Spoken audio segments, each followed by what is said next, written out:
Olá a todos. Agora Hoje, sim, agora ela tá entrando também. oi.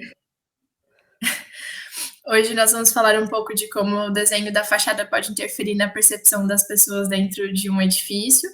Vamos comentar um pouco sobre a radiação solar e como nós mensuramos o tempo de exposição da arquitetura aos raios solares e, consequentemente, a radiação solar. Vamos mostrar dois estudos de caso, um estudo de insolação com a proposição de algumas estratégias e outro onde nós comparamos duas salas do mesmo prédio e com o mesmo desenho de fachada, que são expostas à radiação em quantidades iguais, só que com orientações diferentes, e assim veremos os impactos nesses aspectos no conforto dos usuários. Bom, eu sou a Larissa, estudante de Arquitetura e Urbanismo na Unicamp e faço iniciação científica no projeto Campus Sustentável. Eu gostaria de agradecer a presença de vocês no workshop e espero que vocês aproveitem. Se tiverem dúvidas, podem mandar no chat que no final da apresentação nós responderemos. Eu sou Letícia, também sou estudante da graduação de Arquitetura e Urbanismo, sou pesquisadora de iniciação científica pelo projeto do Campo Sustentável e pelo CNPq.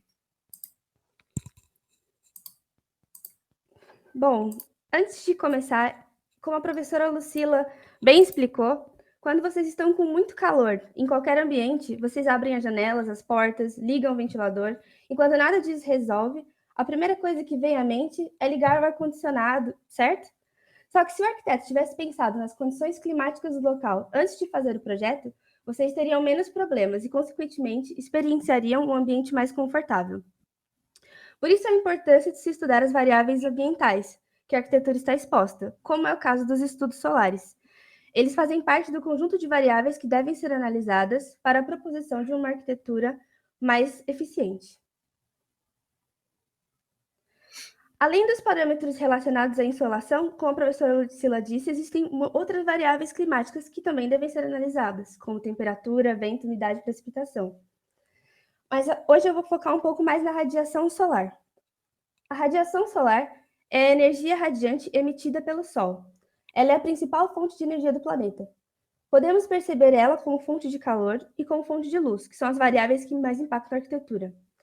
Normalmente, no processo de projeto de uma edificação, quem está projetando escolhe pensar mais na iluminação natural ou pensar mais na radiação como fonte de calor. E quando a pessoa escolhe trabalhar mais um desses dois fatores, acaba prejudicando a qualidade ambiental da arquitetura, e acaba por provocar também inúmeros gastos energéticos da edificação. Se faltou iluminação natural, colocam iluminação artificial. E se está muito quente ou muito frio, colocam ar-condicionado ou resfriadores. Então a gente percebe que resolver o projeto com soluções artificiais pode sair bem caro. Para estudarmos a influência da radiação solar na arquitetura, devemos entender a trajetória dos raios solares. O Sol emite raios solares em todas as direções, mas como ele está muito longe do planeta Terra, os raios solares que chegam até nós são praticamente paralelos. E como nosso planeta possui o eixo de rotação diferente do plano de translação, os raios solares chegam com diferentes ângulos em cada parte do globo terrestre. Por isso, cada lugar da Terra recebe um tipo de influência da radiação. Essa diferença é medida a partir da linha do Equador e dos trópicos de Capricórnio no hemisfério sul e de Câncer no hemisfério norte. É também o motivo da existência das estações do ano e implica diretamente na quantidade de horas diárias recebidas. Existem dois momentos particulares ao longo do ano que representam os extremos de maior trajetória solar, ou seja, são o maior número de horas diárias durante um dia de sol, que é o solstício de verão, e o de menor trajetória solar, que é o solstício de inverno. E existem também dois momentos em que a incidência solar é igual, tanto no hemisfério norte como no sul, que são os equinócios. Aqui nessa primeira figura, podemos perceber a trajetória do Sol nos solstícios e equinócios, e percebemos as diferentes alturas solares em cada um dos períodos. Ao sabermos o dia e a hora que está sendo estudado, saberemos em que altura solar o Sol estará na abóbada celeste, e assim, saberemos a quantidade de horas de Sol naquele dia, e consequentemente a quantidade de radiação solar que chega à superfície terrestre. Quanto menor a altura solar, mais longo é o trajeto da radiação através da atmosfera, e menos radiação chega à superfície terrestre. Quanto maior a altura solar, mais radiação chega à superfície terrestre. Para ajudar na quantificação de horas que a arquitetura ficará exposta à insolação, usamos a carta solar, como podemos ver aqui nessa figura ao lado, ou softwares paramétricos, que também quantificam as variáveis ambientais. A carta solar nos diz exatamente a localização do Sol em um determinado dia e horário do ano. Aqui nós temos os parâmetros utilizados para a leitura da carta solar. Temos a trajetória solar, ou seja, o período de dias em que você está analisando e também podemos visualizar a trajetória solar aqui em 3D ao lado, nessa outra figura. Temos também o horário do dia, a altura solar e o azimuth solar, que é a distância entre a projeção da altura solar em relação ao norte. Assim, conseguimos identificar a interferência solar na edificação nos dias estudados. No projeto do Campus Sustentável, nós selecionamos edifícios da Unicamp como estudo de caso para realizarmos os estudos termoenergéticos. E hoje eu vou falar um pouco mais do restaurante universitário, que é esse edifício que a gente pode ver aqui. O primeiro estudo de caso que a gente vai trazer hoje, a Letícia depois vai trazer sobre a FEM. Ele fica localizado na parte mais alta do campus, aqui em amarelo. E aqui, nessa outra figura, nós temos a fachada da edificação, que é a entrada principal, localizada na fachada sul.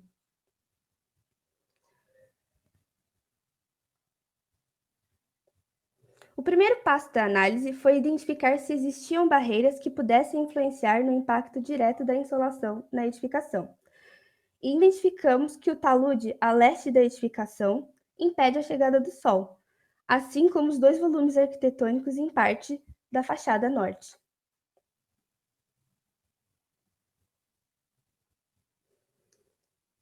Depois, analisamos a edificação na carta solar. Aqui nós temos o modelo 3D do edifício, o restaurante universitário, e a visualização da carta solar também em 3D, onde podemos identificar a trajetória do Sol em relação à edificação. As medições foram realizadas no final de novembro de 2018, no final da primavera. As orientações leste e oeste recebem grande intensidade de radiação solar, sendo a orientação oeste sujeita a pico de radiação.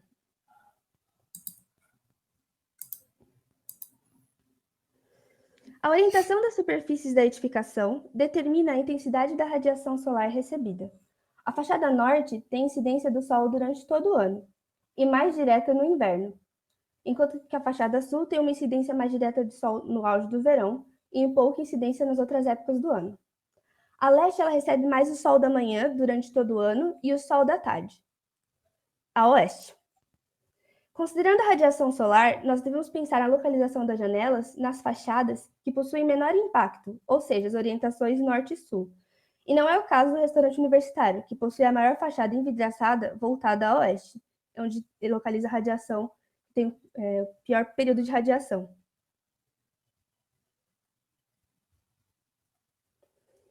Aqui a gente analisou o quanto o pórtico, que está localizado na fachada oeste, consegue proteger a edificação da radiação direta.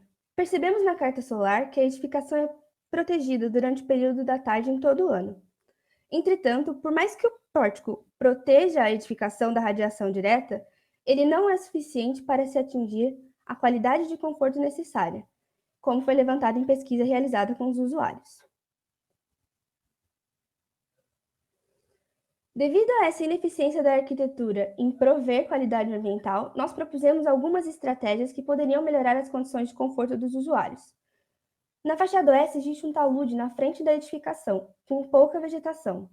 Uma estratégia seria a colocação de plantas com copas largas, que criaria mais uma barreira além do pórtico já existente para que barrasse a chegada da radiação direta na edificação. Dessa forma, o edifício acumularia menos calor ao longo do dia. Outras estratégias que melhorariam a qualidade ambiental do restaurante também seriam a criação de um brise na fachada oeste, para a proteção contra a incidência direta da radiação, e a abertura de persianas que existem próximas ao telhado na fachada norte e sul. Ao abrir essas persianas, permitiríamos a passagem de uma corrente de ar, provocando o efeito da ventilação cruzada e do efeito chaminé. Agora, a Letícia vai comentar um pouco mais sobre os estudos feitos na engenharia mecânica. Bom, esse é o nosso segundo estudo de caso da Faculdade de Engenharia Mecânica, que é a UFEM. E nele nós buscamos analisar o quanto a configuração de fachada pode interferir na percepção do conforto do usuário. O objetivo desse trabalho foi verificar a eficiência energética de diferentes tipologias dos edifícios da Unicamp, aplicando o RTQC, que é o Regulamento Técnico de Qualidade dos Edifícios Comerciais, Serviços e Públicos de 2017. Então, ao todo, foram estudadas 6 tipologias para o estudo, que engloba 17 prédios. Sobre a problemática, né? Esse questionamento que a gente levanta aqui, ele se faz para entender como a interferência da fachada da edificação afeta o conforto térmico do usuário. Foi levantado como referencial teórico que grande parte do consumo energético das edificações se deve a estratégias ativas para solucionar a falta de conforto térmico que a arquitetura proporciona. E um dos fatores principais que influenciam diretamente o conforto é a envoltória da edificação.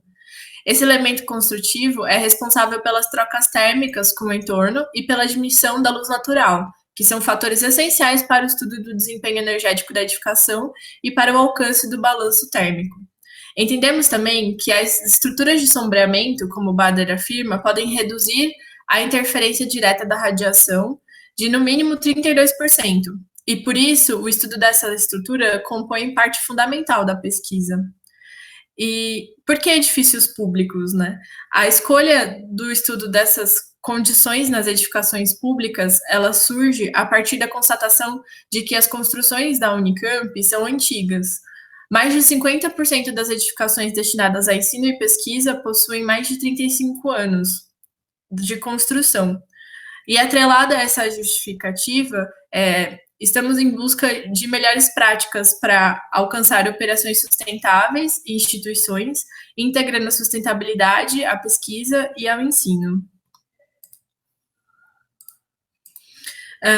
Bom, aqui podemos ver nessa imagem que foi levantado o número de edificação com as mesmas tipologias construtivas, que são esses pontos em azul. E ao lado, destacado em laranja, a gente pode ver o edifício do caso selecionado para o estudo. E o edifício da FEM, ele é um dos 80 edifícios desse conjunto de edificações. Aqui mostramos 2 fachadas do complexo estudado, apenas para um melhor entendimento do contexto em que ele se insere. Como método, foram realizadas análises do desenho dos brises existentes, avaliação de incidência solar nas fachadas selecionadas, empregando simulações computacionais e medições em loco. Na imagem aqui na planta, deixa eu colocar para aparecer o ponteiro, a gente pode ver as salas das finanças, que é essa de baixo, e a sala da Secretaria de Extensão aqui de cima, que são os 2 estudos do caso analisado.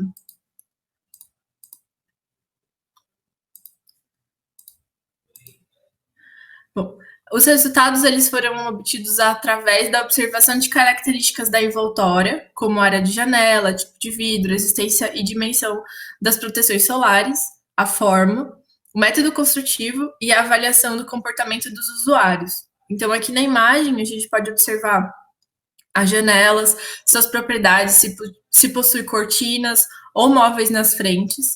E na planta, ao lado, vemos a localização exata dos pontos de medição da sala. E já no infográfico, temos o resumo das etapas trabalhadas que geraram os dados para nossa análise.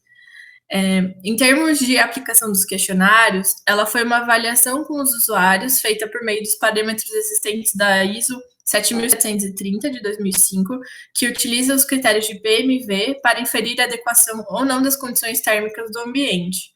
Assim, foram aplicados questionários a fim de investigar a sensação e preferências térmicas dos ocupantes, além da coleta de informações sobre a envoltória e os dados climáticos fornecidos pelo CEPAGRE, que é o Centro de Pesquisas Meteorológicas e Climáticas aplicada à Agricultura. Bom, os resultados. Assim, podemos entender que as análises se deram em 3 partes. Em um primeiro momento, foram analisadas a trajetória solar, a identificação de barreiras solares, a composição geométrica e o material da fachada, assim como seus índices de transmitância. Em seguida, foram analisadas variáveis ambientais de temperatura, velocidade, umidade relativa do ar dos ambientes, avaliado juntamente com a temperatura externa do ar. E, por fim, foram determinadas a avaliação térmica dos ambientes por meio do método VME ou o PMV, somadas à avaliação, foram feitas também observações do comportamento dos usuários. Aqui temos destacada a área externa das salas analisadas. Foi identificado uma possível interferência dos maciços verticais que poderiam barrar a radiação direta. Foram levantadas as áreas superficiais da envoltória de acordo com o tipo de materialidade. Em termos de materiais, as salas têm a mesma configuração. Elas são compostas de blocos de concreto, revestimento cerâmico, com áreas de abertura vidraçadas, com modelos de janela maximiar. O campus está inserido na zona bioclimática 3, como foi comentado pelo Eric, que é uma das 8 zonas que dividem o Brasil climaticamente, segundo a ABNT. Assim, os valores de transmitância térmica dos materiais foram comparados com os dados preconizados pela NBR 15.2220, que determina que, para essa zona bioclimática 3, as paredes externas devem ser leves refletoras, o que significa que o valor de transmitância deve ser no máximo de 3,6 Watt/m². Assim, as propriedades térmicas das paredes analisadas com os valores de 2,87 Watts/m² para o bloco de concreto e 2,42 Watt/m² para o bloco de concreto com revestimento cerâmico estão de acordo com os preconizados pela norma. Aqui temos o modelo 3D do complexo do edifício, como podemos ver à direita, e a topografia analisada mostra que esse edifício da esquerda, em verde, não faz interferência na insolação e incidência quando estudamos a trajetória solar. E observamos que a edificação não funciona como uma barreira direta. Aqui temos mais uma imagem do modelo 3D com a trajetória solar. Então, podemos visualizar que aqui seria a sala de finanças, onde eu estou mostrando, e aqui embaixo seria a sala de extensão.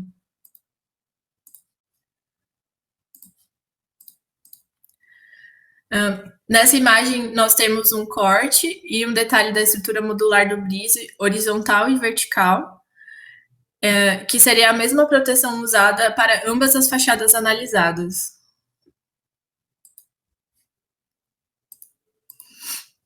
A carta solar. Por meio do estudo das proteções solares, podemos visualizar a quantidade de horas que a edificação recebe insolação direta nas fachadas das salas e fazer a leitura das máscaras de sombreamento para orientação.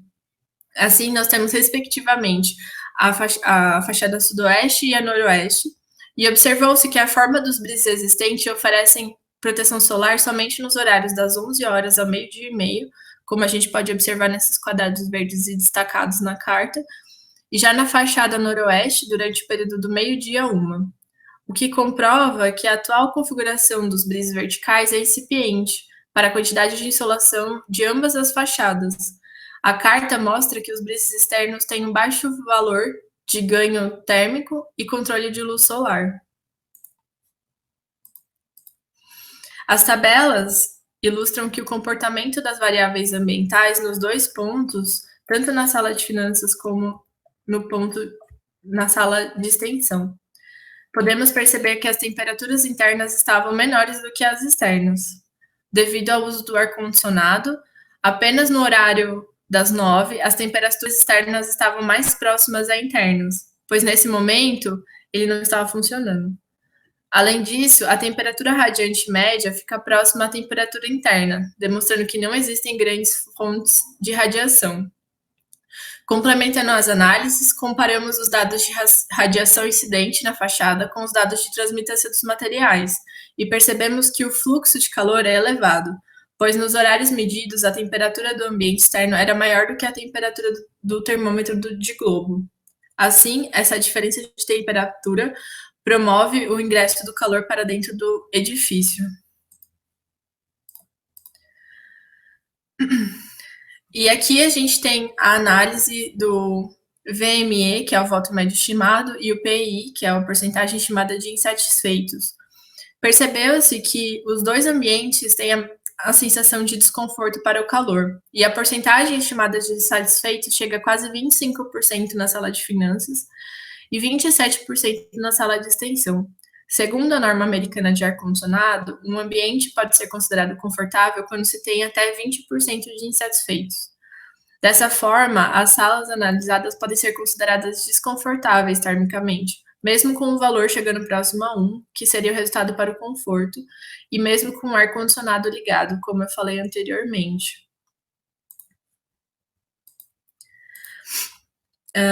De acordo com as análises realizadas, entende-se que a configuração da fachada interfere diretamente na condição de conforto do usuário.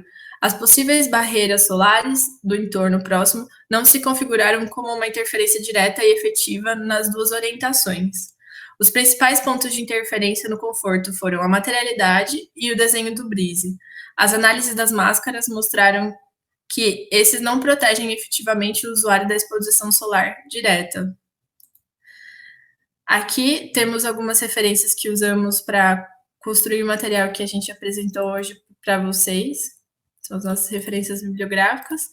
E, por fim, gostaria de agradecer a presença de todos. E nesse último slide se encontra o nosso e-mail e o perfil do LinkedIn que vocês podem nos adicionar ou enviar perguntas se ficar alguma questão em aberto. Obrigada, gente.